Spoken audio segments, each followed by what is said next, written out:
Dubai का पुनर्जीवित पर्यटन उद्योग 2019 की पहली छमाही में 8.36 मिलियन पर्यटकों की तुलना में रिकॉर्ड 8.55 मिलियन अंतर्राष्ट्रीय पर्यटकों का स्वागत करने के बाद 2023 की सफल पहली छमाही का जश्न मना रहा है। गंतव्य: दुबई के अर्थव्यवस्था और पर्यटन विभाग (DET) द्वारा प्रकाशित नवीनतम डेटा उद्योग के अब तक के सबसे अच्छे H1 प्रदर्शन का प्रतिनिधित्व करता है। 20% सालाना मुलाकात वृद्धि दुबई आर्थिक एजेंडा 2033 के लक्ष्य में योगदान करती है, जिसे संयुक्त अरब अमीरात के उपराष्ट्रपति और प्रधानमंत्री और दुबई के शासक महामहिम शेख मोहम्मद बिन राशिद अल मक्तूम ने अमीरात की स्थिति को मजबूत करने के लिए लॉन्च किया था।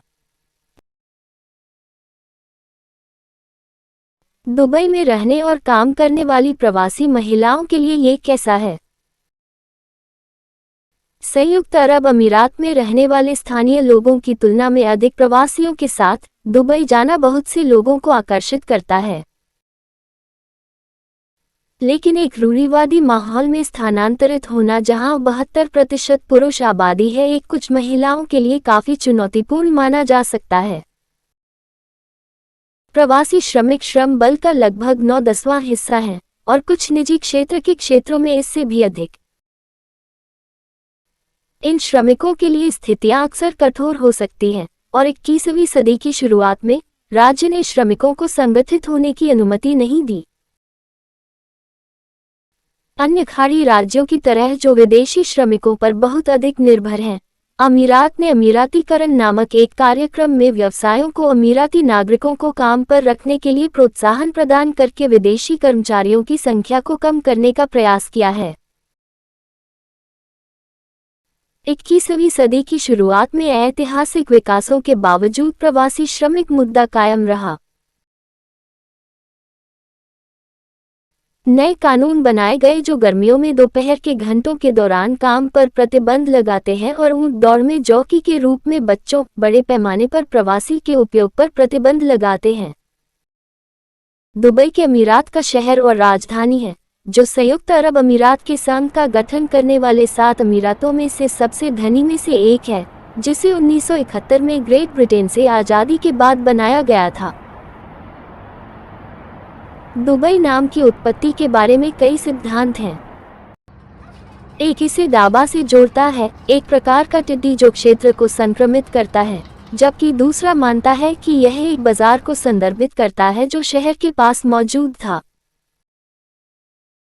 हाल के वर्षों में दुबई की तुलना सिंगापुर और हांगकांग से की गई है और इसे अक्सर मध्य पूर्व का प्रमुख उद्यम माना जाता है। क्षेत्रफल 13.5 वर्ग मील। 21वीं सदी की शुरुआत में दुबई का कला और फिल्म उद्योग फला फूला, जिसमें वार्षिकार्थ दुबई मेला समकालीन कला का प्रदर्शन करता था और दुबई अंतर्राष्ट्रीय फिल्म महोत्सव स्थानीय और अंतर्राष्ट्रीय दोनों फिल्मों को बढ़ावा देता था। 18वीं सदी के किले में स्थित दुबई संग्रहालय क्षेत्र के प्रारंभिक इतिहास और पारंपरिक संस्कृति से संबंधित कलाकृतियों और प्रदर्शनियों को प्रदर्शित करता है।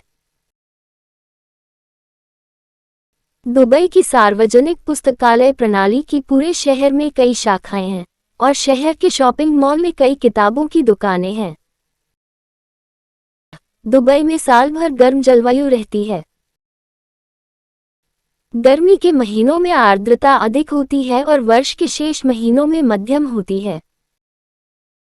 सबसे ठंडा सर्दियों का महीना आमतौर पर जनवरी होता है, जिसमें न्यूनतम तापमान लगभग 15 डिग्री सेल्सियस 49 डिग्री फ़ारेनहाइट होता है। पिछली 2 शताब्दियों में दुबई की जनसंख्या लगातार बढ़ी है, केवल कुछ हजार स्थानीय निवासियों से लेकर 20 लाख से भी अधिक।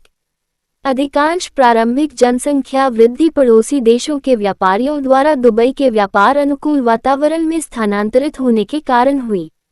20वीं सदी के उत्तरार्ध में शहर के निर्माण में तेजी के कारण दक्षिण एशियाई मजदूरों की संख्या में भारी वृद्धि हुई और दुनिया भर से कुशल प्रवासियों की आमद हुई, जो दुबई की बहुक्षेत्रीय अर्थव्यवस्था में महत्वपूर्ण भूमिका निभाते हैं।